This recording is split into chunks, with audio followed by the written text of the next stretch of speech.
Okay, camera running. Right. Okay, we're off. Yes, indeed.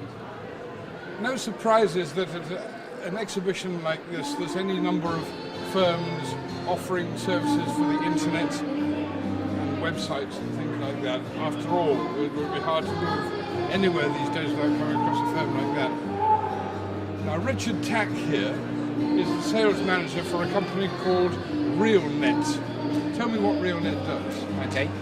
Realnet basically works with all types of business sectors, developing an online business strategy using websites and marketing of those websites. So you go beyond just the making of the website. We do. Yeah, we do. We have a planned approach, which is starting from planning and consultation and working out what the site really needs to achieve. And then we design it, develop it, but then we ongoing manage the site to make sure that it's marketed very well, found in the search engines, but also that once people land on the site, they actually do what you want them to do. So either buy a product, make an inquiry, or download a document, whichever you go Isn't the with. phrase it becomes sticky? It does become sticky, yes. Heard that expression. Yeah, it's very, very important that when people land on a site, they do stuff. What you want them to do. Now, one of Google's, we mentioned Google because it's the best platform to market your website, and Google really look at how relevant a site is and individual page within your site based on what you're searching for using algorithms. And traditionally, algorithms were looking at particular key phrases on a page, where it was embedded, what links were coming in, and a whole range of little things like that. And they've recently made a big change called Panda Update. And a Panda update released early this year basically encompasses data statistics in that algorithm. Essentially what it means is when someone goes to your site and if they then land on the page, don't like what they see and leave, that's called a bounce. So a high bounce rate indicates to Google that people don't like what they're being presented. So even though they're being found for something that's quite relevant, what they're being displayed they don't like, and that's a negative. So Google then detract from your listings because people don't like your site. So it can work against you. It can work against you, so it's really, really important that you only drive relevant traffic to your site and you encourage people to do things once they're on your site to improve your position within the search engines. You can't force people to do things, can you? As in? Well, you can persuade them to come to your site in the first place, Yeah. but you can't force them to stay. Of course you can't force anybody, but what you've got to understand, get into the psychology of what people are looking for. If I'm looking for a particular product, I type in the product I'm after, I want to land on a page with the specific product on there with relevant information. Right. And then if there's a prominent call to action, tell them to find out more information, download specific details or buy the product, I'm likely to do one of those actions because I've been presented with the information I want and I've been shown what to do next. Unless your site is one of perhaps 10 that they're looking at. Yep. They might just be going to each site, see which one they like the look of most, and then do what they want to do on the 10th one perhaps. Potentially, yeah, but people are very fickle when it comes to online. Once they find something they like, they tend to stay there. So as long as you give them relevant content, show them how they can do it, make the process very easy for them, they're more likely to do it. So conversion rates are going to be 50%, 80%, but you are looking at, you can get to the double figures if you really do look at how you structure your website. And so that's your speciality, is it? Its speciality is taking someone's business and developing it, their online strategy to work. So we don't just build a website and say see you later. We work with you on an ongoing basis to develop your online business, which essentially develops your whole business. Of course, in days gone by, it was very much a case of there's your website, see you later. Yes, definitely. It used to be pretty much put a brochure online and people view the information, see your contact details and contact you. It's evolved. People spend a lot of time on the internet now and they want to find interesting and relevant information, but they still want to find it quickly. Isn't there a phrase saying content is king?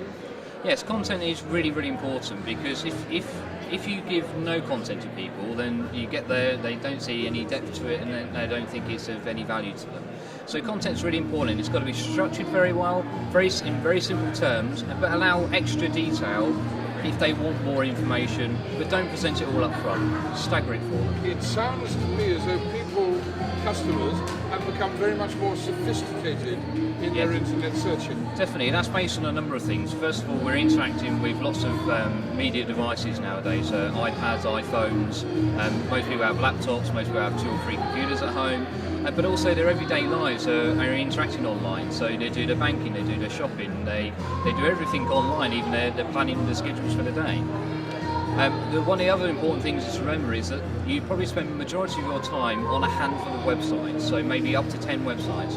Trying to think about, if anyone who's listening to this thinks about 10 websites that they regularly visit and spend time on, maybe a BBC website, maybe your banking website, and a few others, it's very difficult to think of more.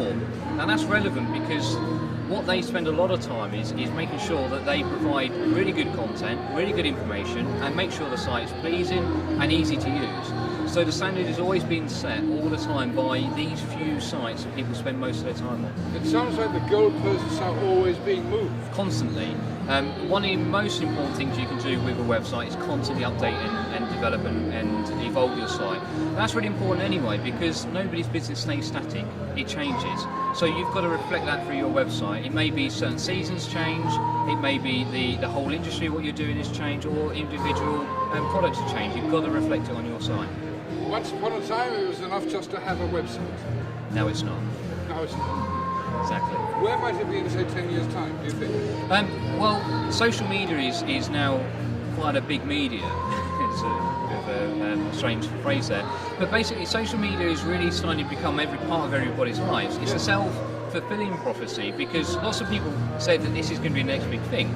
Nobody really believed it. They've used it as a social thing, chatting to their friends. But things like Facebook, Microsoft, Google, they're all integrating social media in everyday business and everyday life. Facebook, you can do e-commerce on now. You can sell products through Facebook, which is a really big change in the way it's working. So I think people are trying to find information that's relevant to them in one location and share that information with relevant people as well. So I think in 10 years' time, you're going to do everything in one area. You're not going to go off to dozens or hundreds or thousands of sites. It's all going to be done in one place, and there may be several of those one places to go to.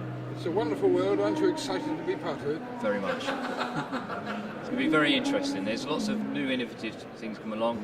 Mobile devices and tablets and things like that. Everything's changing, and you can pretty much do anything from anywhere. You can be across the world, and you can sort out your bills, you can pay bills, you can buy items, you have it delivered where you want, you can communicate, you can Facebook with it, you can video time people, and you can have all this on your own website.